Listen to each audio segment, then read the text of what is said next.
te rogamos, Señor, que pues seamos capaces de comprender cómo es tu intervención secreta, tu intervención providencial, para que pues la iglesia se mantenga activa a través de todos estos años. Te rogamos, Señor, por Débora, que está enferma. Tú conoces exactamente su enfermedad. Te rogamos que tú ayudes a que su cuerpo pues reaccione ante los medicamentos y pueda ser restablecida su salud. También queremos orar por los pastores, no solo los de esta iglesia, sino los de todas las iglesias que profesan ser cristianas y que aman tu nombre, que aman tu palabra. Te rogamos por todos ellos para que, Señor, tú puedas guiarlos, y te rogamos para que ellos sean sensibles también a tu dirección. Y Padre, pues también te rogamos por la construcción de la iglesia, que pues quisiéramos tener todo el dinero y verla ya acabada, pero sabemos que tú lo vas proveyendo a través de nosotros. Te rogamos por pues todos los que ofrendan, por sus ingresos, para que pues podamos seguir dando de acuerdo a tu plan y propósito. Bendice este tiempo de estudio, Señor, pues te lo rogamos en Cristo Jesús. Amén. Bueno, hemos estado recorriendo la historia y ahorita nos movimos, vamos a decir, de Alemania a Suiza, ¿verdad? Aunque están de manera contemporánea, ¿no? Trabajando Suiza y Alemania, también la parte de Holanda, ¿verdad? Los Países Bajos. Y surgió un grupo que después de que Ulrico Zwinglio logra ahí en Zurich, Suiza, hacer que el Estado deje de ver como obligatoria la misa, sino que les muestra que no tiene ningún sentido porque no se aprende nada. Pero este grupo de reformadores, Zwinglio, Calvino, Lutero, les dijimos que eran reformadores magisteriales porque ellos, por así decirlo, todavía están en esa unión iglesia-estado y están buscando que haya una separación, pero en lo que llegue esa separación ellos todavía son parte del Estado y de la iglesia al mismo tiempo. Zwinglio, ahí en Zurich, va a tener un grupo de alumnos que le van a decir: te tienes que separar por completo del Estado. De otra manera, pues no estamos logrando las reformas que se deben de acuerdo a lo que la Biblia nos enseña. Zwinglio va a decir: espérense, tranquilícense, todavía no, estamos en ese proceso. Y ellos van a tomar un estandarte que va a ser el de por qué bautizan a los infantes, y entonces estos van a ser anabaptistas que van en contra de ese bautismo de infantes. Van a ser radicales, a este grupo le vamos a llamar los reformadores radicales, porque ellos se separan, ¿verdad? Y dicen: definitivamente no queremos nada que ver con el Estado, queremos que todo se dirija conforme a la Biblia, y de acuerdo a lo que aprendemos en la Biblia, la iglesia y el Estado no deben de tener una relación tan estrecha. Ellos van a formar el grupo de anabaptistas. Dentro de este grupo de anabaptistas radicales va a surgir este hombre, Menno Simons o Simons. Él, como era costumbre, todos acuérdense que estamos en ese periodo de transición entre lo que es la iglesia católica y lo que está haciendo la nueva iglesia reformada. Recuerden que ellos no buscaban cambiar a la iglesia o no buscaban establecer una nueva iglesia, sino cambiar a la iglesia ya establecida. Como parte de eso, Menno Simons se ordena como sacerdote alrededor del 1520-24, aceptó sus deberes y su paga sin problemas. Recuerden que muchos sacerdotes están llegando al oficio sin tener una verdadera fe, simple y sencillamente por obtener un estatus y una posición. Eso era lo común en la iglesia católica. Él está ahí, pasaba su tiempo en el bar local con una cerveza y con un juego de cartas, y lo peor era que se tenía que tomar la cerveza fría porque no había refrigeradores, ¿verdad? Caliente. Cerveza caliente. Era cerveza caliente. después de su ordenación comenzó a estudiar la Biblia para impresionar. O sea, él no es creyente, él va a querer simple y sencillamente pues actuar en su puesto como está, impresionar a la gente. Ahí se hace creyente, ¿verdad? Y al unirse a los anabaptistas tiene que dejar sus comodidades. Es decir, si eres anabaptista, pues ya no puedes recibir dinero como sacerdote porque estás siendo radical y te está saliendo de aquí. Aceptó que la iglesia solo debía bautizar creyentes, es lo que están diciendo los anabaptistas. No tenemos por qué bautizar infantes, solamente a creyentes, y eso hace que tengan que ser adultos los creyentes, pero no es que ellos lo estén inventando, eso era el patrón bíblico. Hay registros de bautismos de infantes, históricos, no bíblicos.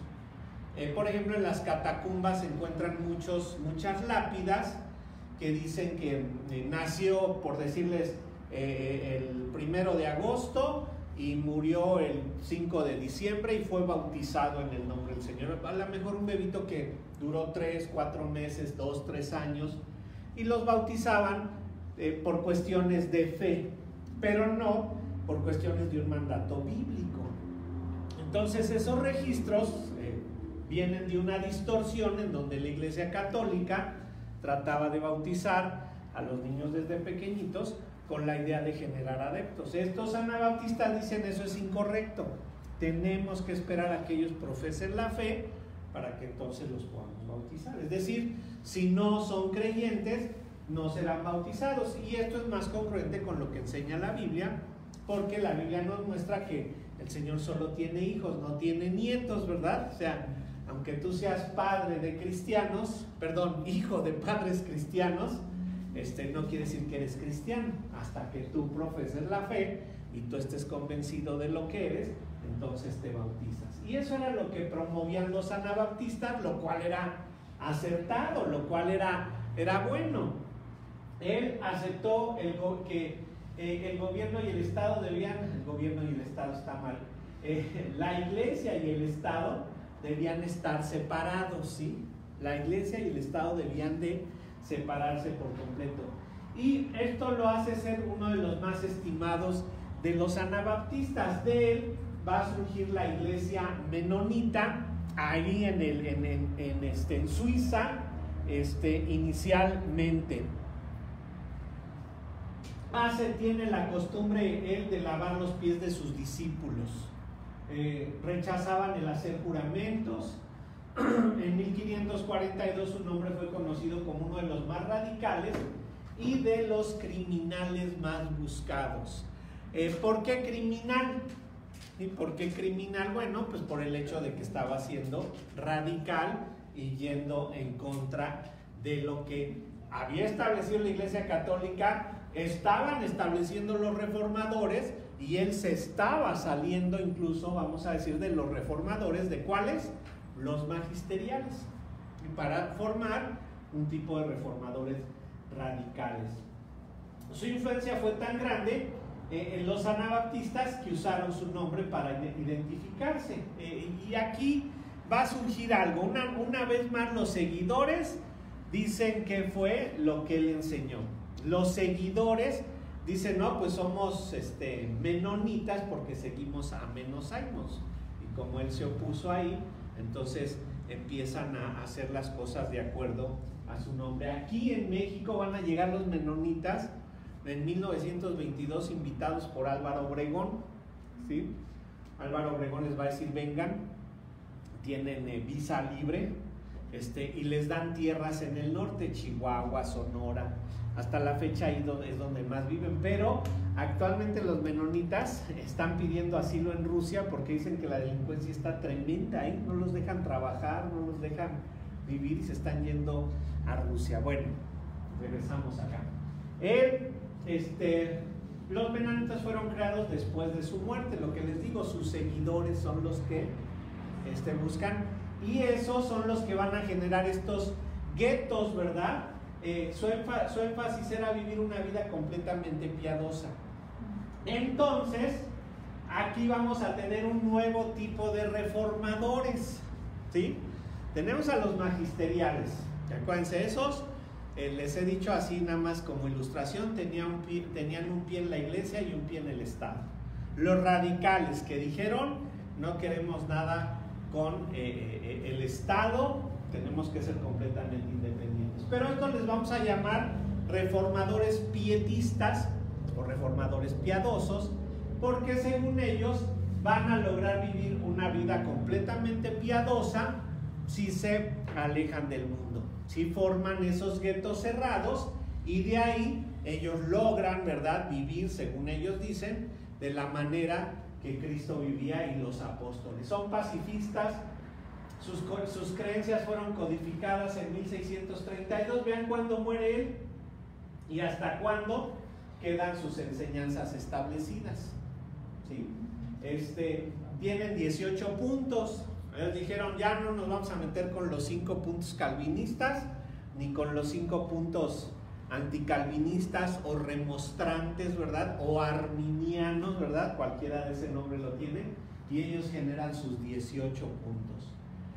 Los Amish, se puede decir que son una derivación de ellos, no tan exacta que salieron de ahí, pero Jacob Amán, 1644 a 1730, forma este grupo Amish, pero teniendo en mente lo que eran los menonitas. O sea, él va a sacar algunas de las ideas de ellos y se va a unir en la idea de formar nuevamente ese tipo de guetos cerrados para lograr, ¿verdad?, una mejor santidad. Ahora, ¿verdad?, con los medios de comunicación, no sé si han visto por ahí un programa que sale en Discovery o en uno de estos canales, History Channel, de cómo los Amish, o sea, viven una mafia dentro de sus grupos, ¿no? Son mafiosos ya dentro de sus grupos. ¿Por qué? Pues porque no es verdad que viviendo en un gueto cerrado, pues la piedad va a surgir de manera instantánea, ¿no? El problema siempre será el corazón. Poco se sabe de ellos debido a su poco acceso. Apenas empiezan a dejarse ver, a permitir que los visiten, ellos salir. Nos sorprendió el año pasado que estuvimos en Guadalajara en un congreso se llama UIM, que es United Indian Missions, Misiones Indígenas Unidas, en donde son los misioneros que van tanto con indígenas mexicanos, americanos y canadienses, y ellos nos llevaron ahí a un lugar y fue una sorpresa que llegó un grupo de Amish, los Amish, para arreglar ese lugar, pintarlo, hacerle mantenimiento y no sé qué. Entonces dijimos, ¿y estos qué pasó? No, pues ya andan buscando integrarse al evangelio y ya no estar tan cerrados, quién sabe qué sea.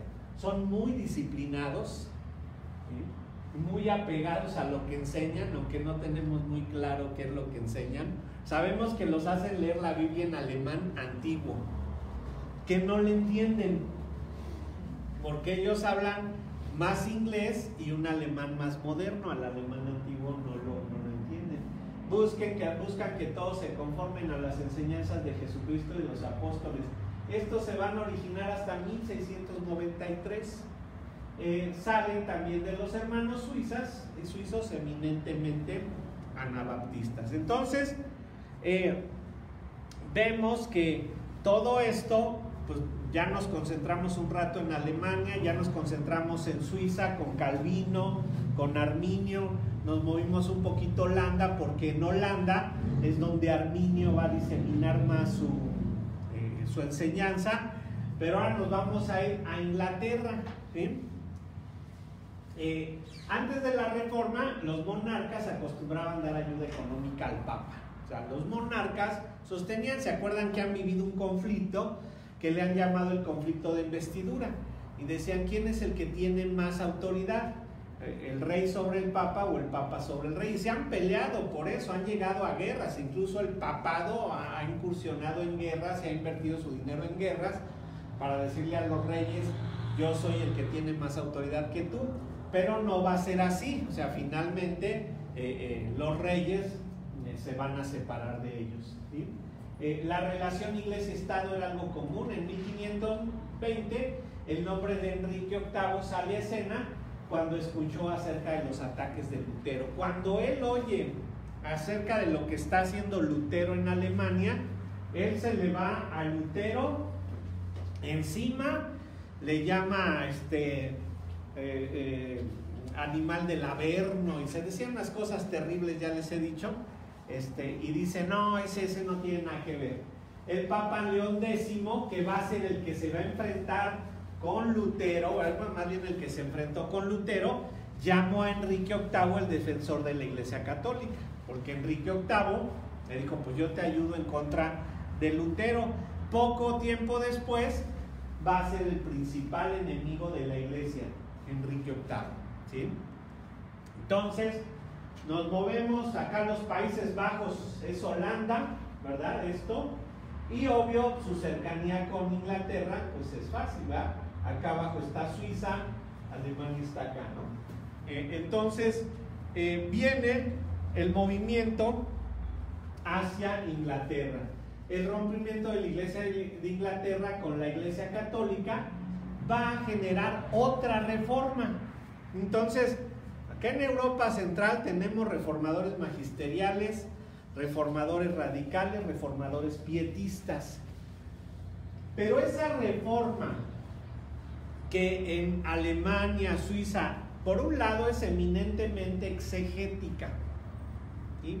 La forma de estudiar la Biblia fue la que provocó esta reforma, pero es eminentemente teológica, o sea, lo que se está discutiendo es cómo se interpreta la Biblia, qué dice la Biblia, cómo se sigue la Biblia, qué enseñó Jesucristo, qué enseñaron los apóstoles. Eso es lo que se está moviendo acá en Europa. Pero en Inglaterra está siendo motivada la reforma por otras cosas, ¿verdad? Bueno, en Europa es el nacionalismo, la invención de la imprenta. Acuérdense que esto la catapulta, ¿sí? Que les mostré, no es tanto la invención de la imprenta, sino la imprenta de tipos móviles, ¿sí? Anteriormente ya existía la imprenta. Lo que hace Gutenberg es generar una imprenta de tipos móviles que se podía hacer letra por letra, ¿no? La circulación de textos originales de la escritura, se pueden hacer copias muy rápido, a diferencia que antes de esto las copias eran muy lentas y muy caras. El paso siguiente de la escolástica a la academia. Nos perdemos, de hecho, en la historia de las universidades no se sabe con exactitud en dónde surgen las universidades, pero el movimiento de escolástica, que empezó en el año 600 con Escolástica, la hermana de San Benito de Nurcia, ¿verdad? O Benedicto de Nurcia, su hermana era Escolástica. Ellos van a decir, pues, que los monjes y las monjas hagan algo, que enseñen dentro de los monasterios a leer, que enseñen a escribir, y de ahí esa escolástica va a crecer hasta llegar al punto en donde se generan las universidades. La lucha por el poder de la Iglesia o el Estado también está moviendo todo esto. La idea de reformar a la Iglesia Católica. Y en Inglaterra, a diferencia de lo que pasa en Europa, en Inglaterra solamente se va a promover la reforma por cuestiones políticas y gubernamentales, ¿no? Precursores de la reforma en Inglaterra: John Wycliffe y sus seguidores, los Lollardos. ¿Qué hizo John Wycliffe? Él es uno de los precursores prerreformadores que dice la Biblia tiene que estar en el idioma del pueblo, ¿sí? Y él empieza a hacer su traducción al inglés, junto con los Lollardos, que eran como los valdenses. Y los valdenses son predicadores laicos que logran acceder a la Biblia y quieren enseñar la Biblia, y lo mismo son los Lollardos. Las ideas de Martín Lutero se esparcen, la traducción de Wycliffe al inglés se completa. Un grupo de hombres se reúnen en la taberna de Whitehorse en los 1520 para seguir las posiciones de Lutero. Estos nombres pues resuenan en la historia de la Iglesia. No nos da tiempo de verlos a todos. Por ahí hay canciones, o sea que a veces a nosotros se nos va.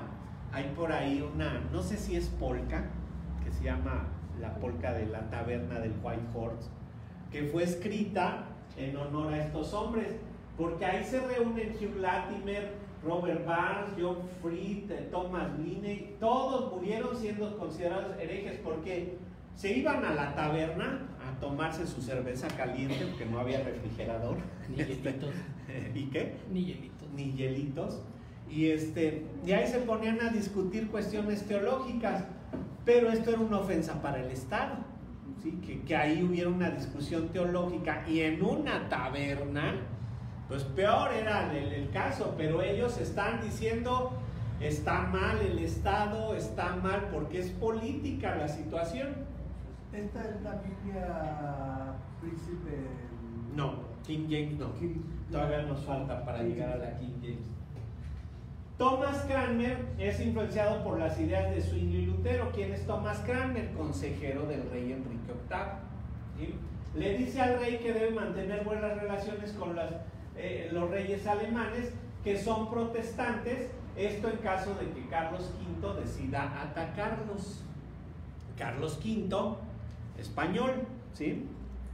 Enrique VIII reinó de 1509 a 1547 y cuando comienza a reinar tenía 17 años, una característica también de los reyes, porque el sucesor tenía que entrar a la edad que muriera el padre, ¿sí? O sea, y la edad que tuviera era la que entraba. Se casa con la viuda de su hermano por cuestiones políticas. El hermano, que si no mal recuerdo era Arturo Tudor, se casa con Catalina de Aragón, que era la hija del rey Fernando e Isabel la Católica, españoles. Y noten, esto en la realeza era lo que se acostumbraba. La hija de un rey de una nación se casaba con el hijo o viceversa de otra nación y hacían poderes familiares, ¿verdad? Entonces por eso eran las grandes familias. Católico devoto bajo el cuidado e influencia del cardenal Wolsey, pero quien también recibía consejo de jóvenes modernos, posiblemente esos de la taberna White Horse, ¿verdad? Diseminan su idea protestante, su idea contraria, y pues él va a recibir consejo de jóvenes modernos, obviamente por su edad, ¿verdad? Tenía 17 años y le llamaba la atención lo que ellos pensaban. En 1521 defendió a la Iglesia Católica de los ataques de Lutero, ganándose el nombre de defensor de la fe, título que le dio León X, pero ahora él ya no va a ser defensor de la Iglesia Católica. En la década de 1520 quiso deshacer su matrimonio con Catalina de Aragón, pues hija de Fernando y de Isabel la Católica, mejor conocida como Chabela la Mocha. Y la idea es que ella no le da hijo varón, ¿sí? Y por eso dice, pues, tengo que buscar otra porque esta solo me dio una hija mujer. Obvio, no sabían de genética todavía, no sabían que el problema era el rey, que no estaba dando los gametos apropiados para que fuera varón, ¿verdad? Y él dice, me tengo que divorciar de ella, pero la realidad es que ella era mayor que él, y eso para la época pues era algo no muy bien visto. Y él dice, pues me quiero divorciar de ella. Él ya tenía un hijo ilegítimo, lo había tenido por ahí, pero como era un hijo ilegítimo, no podía ascender al trono. Tuvo varios embarazos, pero no se logró más que uno, el de María Tudor, ¿sí? Es la única hija que logra tener con ella, y entonces la hija María no proporcionaba solución, pues ya había habido una reina que causó guerras civiles, ¿eh? Entonces decía, no, mujeres reinas no. Enrique VIII reclamaba que su matrimonio nunca había sido legítimo, ya que ella era la viuda de su hermano, por lo que en 1527 pidió al Papa Clemente VII que anulara su matrimonio. El Papa se rehusó porque el matrimonio fue permitido por el Papa Julio II y porque Carlos V, el santo emperador romano, era sobrino de Catalina. Y pasó algo muy curioso. Carlos V ya había tenido una incursión con el Papa de guerra, porque el Papa había querido estar por encima de Carlos V y fue y le dio su zarandeada, lo atacó y lo sitió y le dijo: aquí el que manda soy yo, Carlos V, ¿verdad? Tú, Papa, no mandas. Entonces, cuando se entera Carlos V que le están pidiendo al Papa que divorcie a su sobrina, Carlos V le dice: ¿te acuerdas lo que te pasó ahora que te quisiste rebelar en mi contra? Pues tú la divorcias y vas a ver cómo te va, ¿no? Entonces, obviamente, el Papa no acepta, ¿verdad?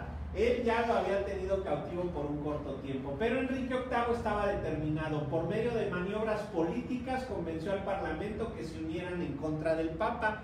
Y entonces ahora, pues ¿qué enseña Lutero, no?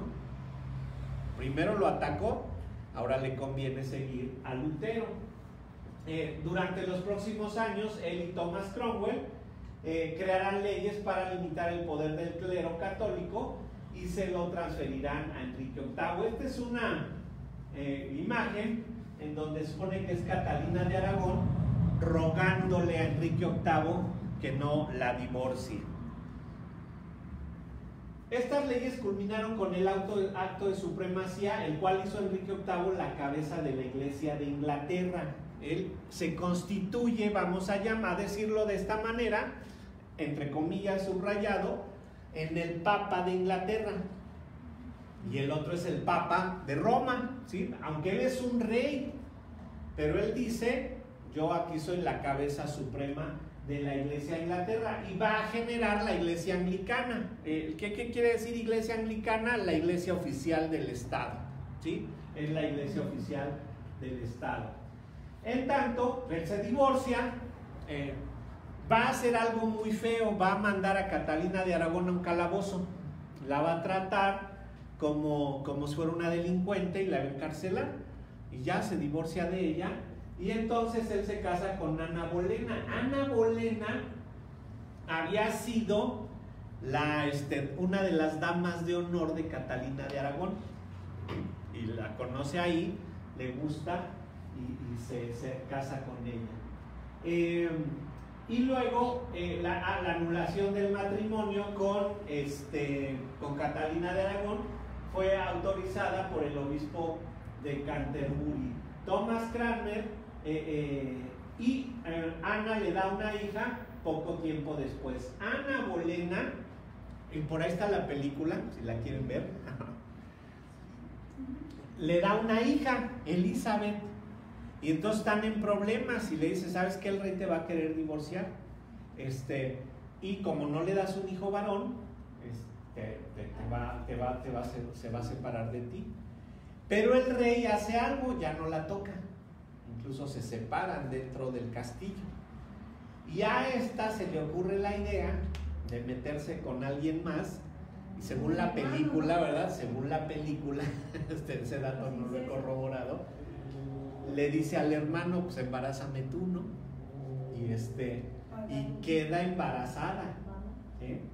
Pero entonces Enrique VIII la acusa de incesto y de adulterio, y la va a decapitar, pero se queda con la hija Elizabeth, ¿sí? Pero Elizabeth, al no tener mamá, va a tenerse que ir con algún tipo de tutor, y curiosamente los tutores van a ser influenciados de manera protestante, y a ella la van a influenciar de manera protestante, ¿no? O sea, en contra de la iglesia oficial católica o anglicana. Cuando esta no le da un hijo, es ejecutada. Entonces Enrique se casa con Jane Seymour, otra mujeres jóvenes, ¿verdad? No era nada tonto el rey, y le da un hijo varón en 1537 que va a ser Eduardo VI, pero Jane muere poco después de dar a luz. Y entonces Elizabeth y Eduardo van a ser mandados a ser educados con una misma, ¿cómo se llama? nodriza, institutriz. ¿Y María dónde queda? María es más grande. María sigue teniendo la idea católica, porque la mamá era católica, los abuelos eran católicos, ella era evidentemente católica. Pero entonces la iglesia anglicana tiene más influencia protestante que católica, ¿o es algo diferente? Como que anda entre azul y medias noches. Va a tener mucha influencia protestante, pero no va a lograr dejar sus tradiciones católicas y nada más las va a barnizar con anglicanismo, porque van a tener la misma estructura. Sin embargo, va a haber un grupo que lo vamos a conocer más adelante, se va a llamar los puritanos, que buscan que la iglesia anglicana llegue a la pureza. ¿Y cuál es la pureza? La misma que dijeron Lutero, Calvino y Zwinglio: hay que regresar a la Biblia y a los padres de la iglesia. ¿La anglicana se forma más por movimientos políticos, por así decirlo? Sí. Es una carta política. Sí, porque de esa manera ya no se someten a Roma, y entonces Enrique VIII puede hacer lo que él quiera con su iglesia, porque él es la cabeza de esa iglesia, ¿no? Él se va a casar 3 veces más antes de su muerte en 1547. Si la reforma europea no hubiese sido posible sin Lutero, la reforma inglesa no hubiese sido posible sin Enrique VIII, pero con una diferencia, ¿sí? Lutero era piadoso, quería seguir la teología, quería seguir la Biblia, y Enrique VIII nada más quería tener un sucesor, y entonces por cuestiones políticas se va a separar de la Iglesia Católica. Incluso si su primera esposa hubiera tenido hijos varones saludables, tampoco hubiera sucedido. Entonces vemos a Dios interviniendo, ¿sí? O sea, de manera providencial. ¿Por qué Dios permitió que Enrique VIII se levantara de esta manera y no llegaran los hijos? Sabemos que la Biblia nos dice que el Señor abre vientres y el Señor cierra vientres. Él es el que da la vida, punto, ¿no? Y Él hizo que todo esto sucediera, ¿no? Podemos decir entonces que la reforma en Europa fue la reforma luterana, y que la reforma en Inglaterra fue una reforma enriqueana, ¿no? O bien del rey Enrique VIII. Ahí están las 6 esposas, según los artistas las dibujan, ¿verdad? Catalina de Aragón le va a dar a María I, o María Tudor. Ana Bolena le va a dar a Elizabeth I. Jane Seymour a Eduardo VI. Ana de Cleves no va a tener hijos, Catalina Howard y Catalina Parr. A todas estas, aquí a ella creo que también la acusa de adulterio y la va a matar. A esta también va, miento, a esta la va a decir, ya me acordé, no era virgen, ¿sí? Y entonces, como no era virgen, la rechaza, y entonces le investigan, y resulta ser que tenía un pasado muy bochornoso, y ni siquiera consuma el matrimonio con ella, ¿sí? Y de inmediato la manda a matar. 3-6 meses estuvo casado, y entonces entra con Catalina Howard, y con Catalina Howard tampoco logra tener hijos, y también le da cuellos. Y esta Catalina Parr, también mujeres de moral distraída. Y Catalina Parr va a casarse con él por cuestiones netamente políticas, buscando que ascienda al trono. Pero va finalmente a morir este hombre, y pues va a tener que llevar a alguno de los hijos al trono. Catalina Parr, muy calvinista, ¿sí? En 1538 Enrique VIII acepta la traducción de Tyndale. Wycliffe la había empezado, se concluye, pero Tyndale anda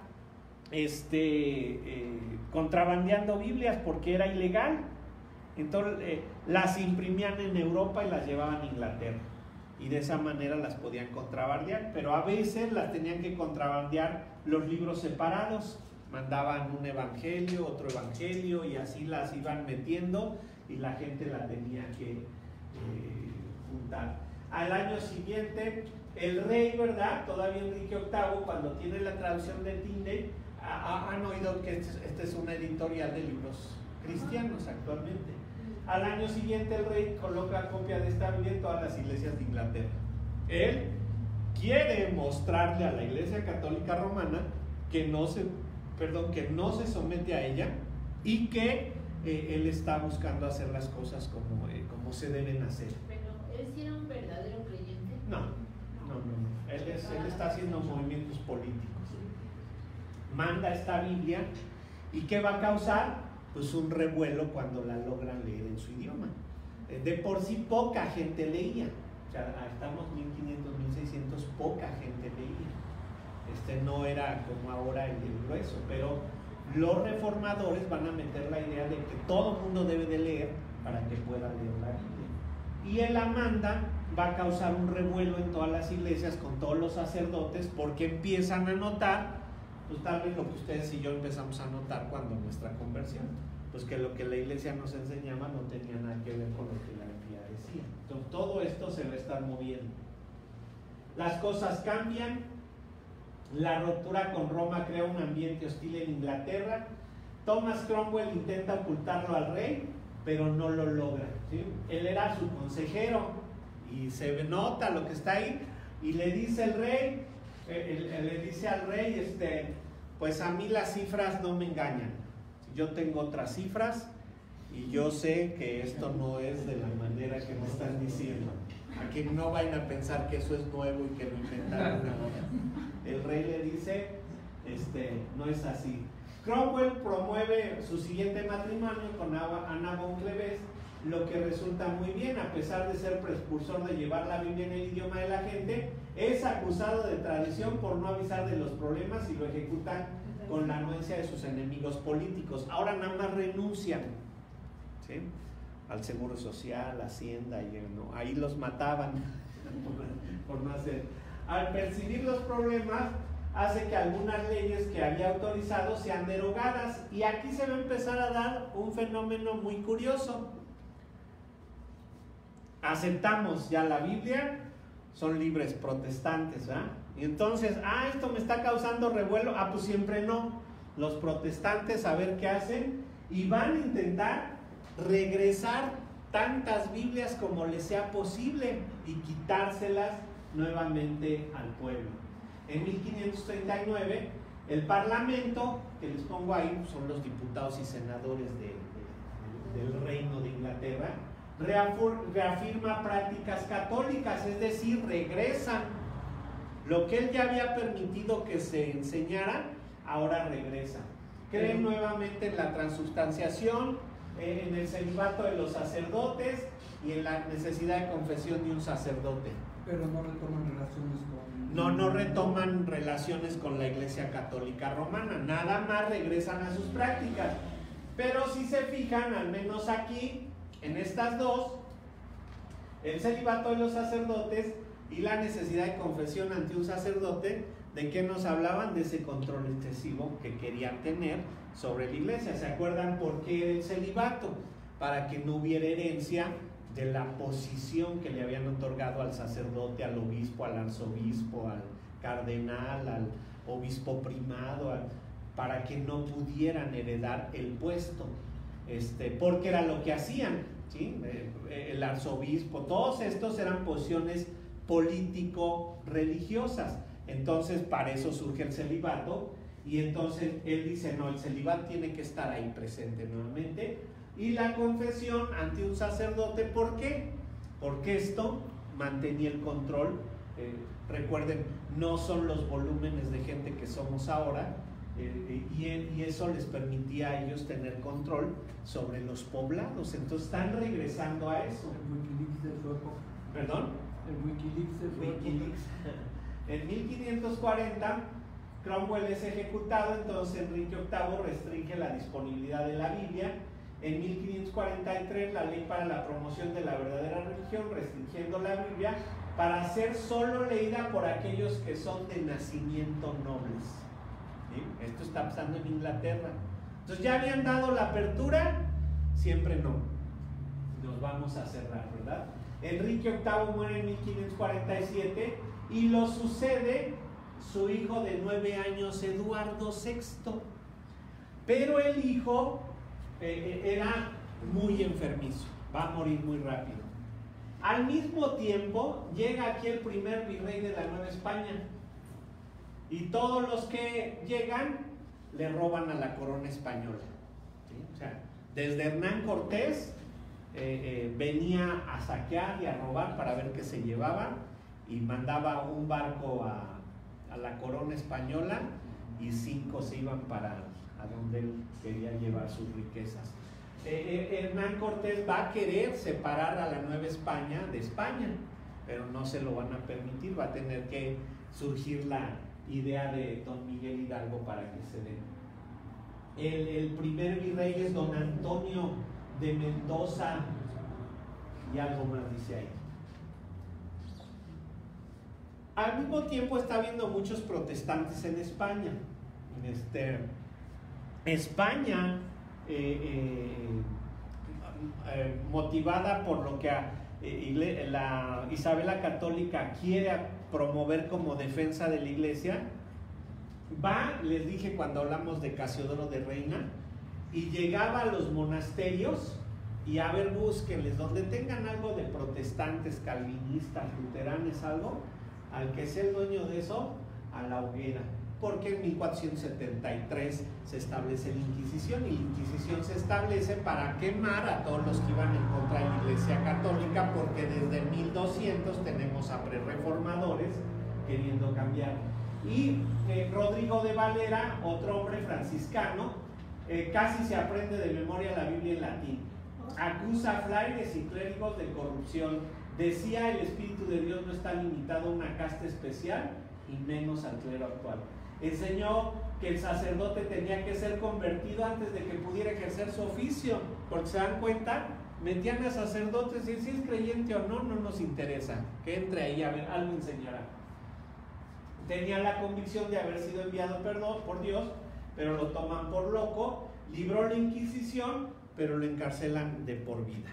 Regresamos con don Eduardo VI a Inglaterra. Los siguientes años de la Reforma en Bretaña son completamente influenciados por los 3 hijos de Enrique VIII: Eduardo, María y Elizabeth, en ese orden, ¿sí? Va a entrar Eduardo, les decía yo, era muy enfermizo y aparte lo quieren matar. Él, para defenderse a su pequeña edad, dormía con perros, ¿sí? O sea, estaba a su cama y tenía perros alrededor, porque si se le acercaba a alguien, los perros iban a alertarlo, y tenía perros en una antesala a su recámara, en el balcón, porque de esa manera lo protegían. Finalmente él va a morir y va a entrar María I, que va a hacer algunas cosas, y luego Elizabeth I. Eduardo VI. Él va a reinar 6 años, ¿sí? En 1547 su hijo de Milucho, enfermizo, asciende al trono. Entre sus enfermedades tenía sífilis, la cual contrajo al nacer. Al ascender al trono, Thomas Cranmer, arzobispo de Inglaterra, sale de la oscuridad, porque se había tenido que esconder un poco. El otro era Thomas Cromwell y este es Thomas Cranmer. A Cromwell lo van a matar porque no le dice todo lo que está pasando con la Biblia, y Cranmer se va a replegar y dice: yo calladito me veo más bonito. Pero con Eduardo, que fue educado con enseñanzas protestantes, le dice a Cranmer: pues ayúdame, ¿no? Tú sabes lo que está pasando con los protestantes. Ahora, su intervención para lograr la reforma tenía camino libre. Entonces Eduardo le está diciendo: vamos a reformar. Él venía con ese tipo de educación. A Eduardo había sido educado protestante y estuvo bajo el cuidado de su tío Eduardo Seymour, hermano de Jane Seymour, su madre, quien era un protestante. Se logran varias reformas, se quitan las imágenes, se permite que los sacerdotes se casen. En 1549 Thomas Cranmer revisa el libro de la oración común. Entonces fíjense, Enrique traigan la Biblia y dénsela a todos. Ve que hay un revuelo, dice, no, siempre no hay protestantes. Muere, llega el hijo y dice, no, siempre sí. Ahora sí, los protestantes otra vez surjan, ¿verdad? Thomas Cranmer revisa el libro de la oración común y muchos creían que este libro era demasiado católico. ¿Qué es este libro de la oración común? Tal vez ustedes conocen, en la Iglesia Católica hay algo que se llama el misal, ¿sí? Y en el misal, el sacerdote, si quiere dar misa todos los días, tiene por fecha que debe de contener la misa de cada día. Entonces él ya ni se prepara, tiene una sección donde dice sermón y ahí él se suelta a decir lo que él quiere. Pero ya saben, hay un salmo responsorial, una lectura bíblica. Entonces ese es el libro de la oración común. Y Thomas Cranmer dice, pues es que eso es demasiado católico. Entonces siguen limpiando a la Iglesia de Inglaterra. En 1550 ponen la comunión en mesas de madera en lugar de piedra, lo que marca la lejanía con Roma. Los pastores reemplazaron a los sacerdotes. Hay una discusión muy fuerte entre ellos en si la mesa de comunión puede o no ser de piedra, ¿sí? Hasta la fecha, si ustedes van a la mayor parte, sobre todo las iglesias católicas antiguas, es de mármol, es de piedra, es de algo, porque eso era lo que según la Iglesia Católica le daba la autoridad, ¿no? Y él va a decir, pues aunque sea en madera, o sea, no pasa nada. John Knox, que va a formar la Iglesia Presbiteriana, adopta esa posición y dice, podemos tenerla de madera. Los pastores reemplazan a los sacerdotes y el protestantismo tiene libertad total. Pero era muy enfermizo este hombre y se va a morir. Y entonces va a entrar esta señora, María I, María Tudor, y la van a tomar porque ese no es mayor que él, ¿no? Entonces va a tener mayor cordura, pero esta señora estaba medio zafadina. No, ahorita viene, ella va a ser María la Sanguinaria. Bloody Mary. Ella va a quedar muy dañada porque ve cómo trataron a la madre y le hacen muchas cosas. De hecho, muere la mamá y no le hacen ningunos honores, no le hacen nada, la van y la entierran como una ilustre desconocida y ella va a quedar muy dañada y así va a ascender al trono. Entonces asciende al trono con unas ganas de venganza terribles por ver todo lo que le hicieron a su mamá. Entonces el Parlamento repelió algunas de las leyes católicas que Enrique VIII había implementado al final de su vida. No todo esto fue bien aceptado por la gente de Inglaterra. Cuando Eduardo VI murió en 1553, el contragolpe ya estaba preparado. María Tudor se autoproclama reina en contra de la opinión de su prima Jane Grey. María tenía una memoria grande y rencorosa, era hija de Catalina de Aragón, la primera esposa de Enrique VIII, se acordaba muy bien de toda la burla que hicieron a su madre, en especial el papel que jugó Cranmer en esto, que era el asesor de Eduardo VI. No se le permitió al funeral de su madre. Junto con esto era una devota católica. Ella no había aceptado nada del protestantismo, a pesar de que Eduardo VI lo había permitido. Esto la motivó a ser la que sacaría el protestantismo herético de Inglaterra. Entonces, Enrique VIII, siempre sí. Que me está causando problemas, les quito la Biblia, siempre no. Llega Eduardo VI, camino libre. Y llega María Tudor y los protestantes a la hoguera y a la horca, ¿no? Vuelve a repeler. Todos los compañeros de Cranmer fueron retirados de sus puestos y echados a mazmorras. Todos murieron quemados o torturados. Reinó de 1553 a 1558, 5 años nada más. María deshizo todas las reformas de su hermano Eduardo con la intención de restaurar su relación con Roma. Thomas Cranmer fue tratado como hereje, se retracta al principio y después se retracta y lo queman vivo. Y esta señora, ¿verdad? Es la que le dicen a la bebida el Bloody Mary, porque mató gente a montones. Bloody Mary, pues María la Sanguinaria, ¿no? O María Sanguinaria. María se casa con Felipe II de España con la idea de producir un heredero, pero no lo logran, y entonces él era un rey consorte. O sea, él no podía tomar la posición de rey, sino literalmente era el macho que iba a cargar a la hembra, ¿verdad? Para que tuviera un hijo, pero no le sale, pero él no podía ser rey, por eso era rey consorte, ¿sí? Después de 1555 se incrementa la persecución y 283 protestantes son quemados vivos, ¿sí?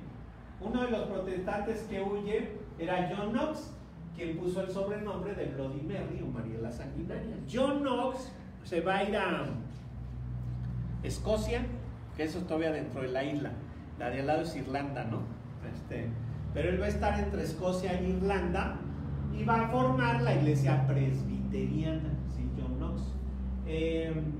María muere sin hijos en diciembre de 1558 y su deseo de reconciliar a Roma con Inglaterra muere junto con ella. Y pues obviamente después de haber matado a tantos protestantes llega el fin de la persecución. Entonces fíjense, ahora viene Elizabeth y dice, protestantes pueden regresar, ¿sí? Ese John Knox es el que hace el llamado de quien quiere aceptar a Cristo. No, ese va a tardar. Vamos a tener que llegar hasta 1850. Es Charles Finney. Llega entonces Elizabeth, ¿sí? Que aquí la ponen muy bonita y acá muy deprimida. Por ahí andan las películas, luego las veo nada más para ver qué tiene. Ella reina de 1559 a 1603, va a tener un reinado muy largo, ¿sí? A diferencia de que María Tudor fueron ¿cuántos años? 6. Dijimos 5 y el hermano 6. 5 y el hermano 6, ¿sí? Y ella van a ser ¿cuántos? A ver quién suma. 44 años va a reinar, ¿sí? Y ella convoca al Parlamento en 1559 para considerar la creación de una nueva iglesia. Esto cambiaría muchas prácticas católicas y haría que Elizabeth se constituyera como cabeza de la Iglesia de Inglaterra. Algunos se resistieron.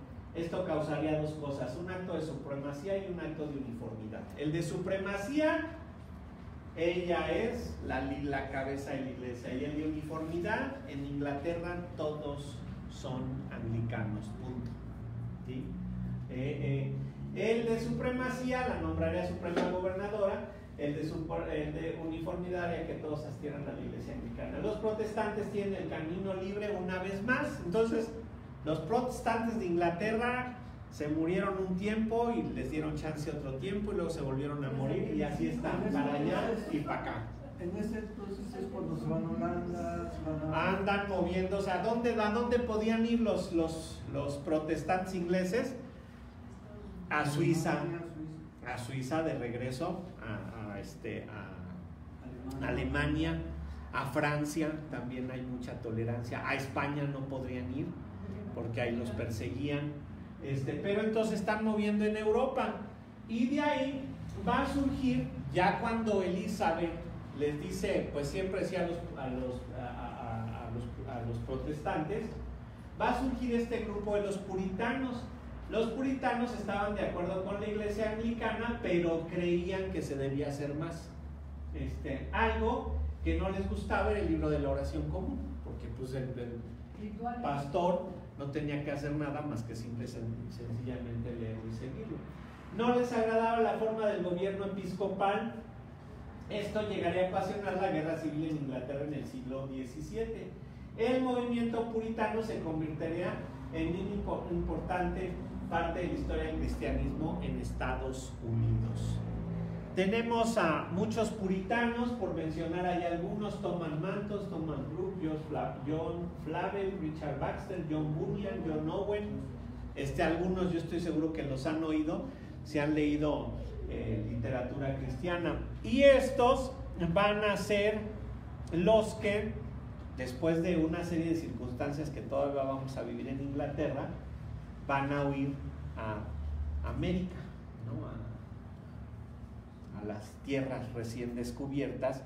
Acuérdense que en 1492 Colón llega a la isla de las Bahamas, pero aquí ya andamos más de 100 años después, en donde ya se conoció más el territorio y muchos puritanos van a llegar específicamente en 1622 a Plymouth.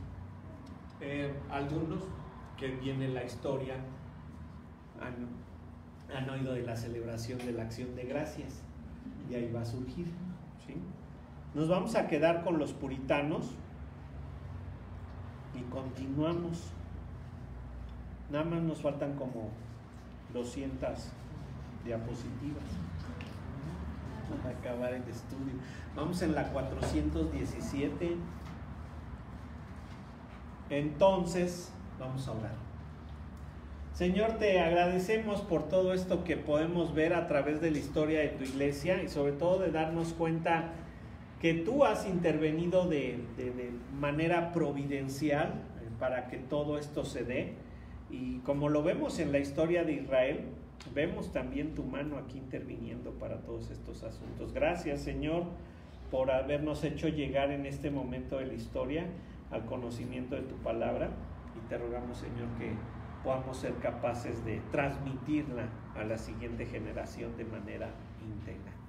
Bendice nuestro estudio, bendice nuestro tiempo de comunión, pues te lo rogamos en Cristo. Amén.